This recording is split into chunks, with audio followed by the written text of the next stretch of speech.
Doctor B R. Ambedkar ಅವರ ನುಡಿಮುತ್ತುಗಳನ್ನು ಇವತ್ತಿನ ಈ ವಿಡಿಯೋದಲ್ಲಿ ನೋಡೋಣ ಸ್ನೇಹಿತರೆ.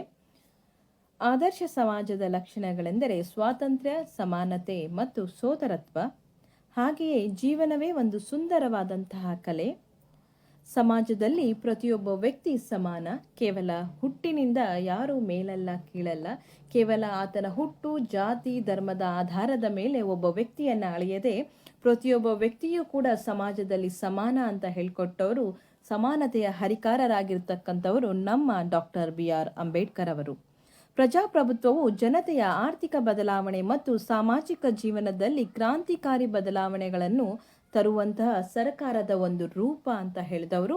ಸಮಾಜದ ಎಲ್ಲ ಸಮಸ್ಯೆಗಳಿಗೆ ಶಿಕ್ಷಣವೇ ಸಂಜೀವಿನಿ ಅಂತಹ ಮಹತ್ವವನ್ನು ಹೊಂದಿರತಕ್ಕಂಥದ್ದು ಶಿಕ್ಷಣ ಅಂತ ಶಕ್ತಿಯನ್ನು ಹೊಂದಿದೆ. ಹಾಗೆಯೇ ಏನನ್ನೂ ಪಡೆಯಬೇಕಾದರೂ ನಿರಂತರ ಹೋರಾಟವೇ ಮಾಡಬೇಕಾಗಿದೆ. ಕಠಿಣ ಪರಿಶ್ರಮ ಪಟ್ಟಾಗ ಮಾತ್ರ ನಿಮಗೆ ಫಲ ಸಿಗಲು ಸಾಧ್ಯ. ಪರಿಶ್ರಮಕ್ಕೆ ತಕ್ಕ ಹಾಗೆ ಫಲ ಅನ್ನುವ ಮಾತು. ಸ್ವಾರ್ಥಿಗಳು ನಿಮ್ಮನ್ನು ರಾಜಕೀಯವಾಗಿ ಹೊಡೆದು ದುರ್ಬಲನನ್ನಾಗಿ ಮಾಡಿ ನಿಮ್ಮ ಮೇಲೆ ಅಧಿಕಾರವನ್ನು ಚಲಾಯಿಸುತ್ತಾರೆ.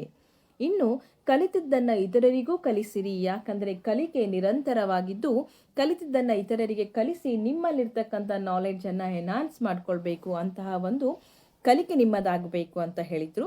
ಶಿಕ್ಷಣದ ಮುಖ್ಯ ಗುರಿ ಒಳ್ಳೆಯ ವ್ಯಕ್ತಿತ್ವವನ್ನು ನಿರ್ಮಾಣ ಮಾಡುವುದು. ಶಿಕ್ಷಣ ಕೇವಲ ಸರ್ಟಿಫಿಕೇಟ್ ಅನ್ನು ಕೊಡದೆ ನಿಮ್ಮಲ್ಲಿ ಒಳ್ಳೆಯ ಗುಣನಡತೆಗಳನ್ನು, ಸಂಸ್ಕಾರಗಳನ್ನು ನೀಡಿ ಸಮಾಜಕ್ಕೆ ಗೌರವವನ್ನು ತಂದುಕೊಡ್ತಕ್ಕಂಥ ಶಿಕ್ಷಣವನ್ನು ನೀವು ಪಡೆಯಬೇಕು ಅಂತ ಹೇಳಿದವರು ಡಾಕ್ಟರ್ ಬಿ.ಆರ್. ಅಂಬೇಡ್ಕರ್ ಅವರು.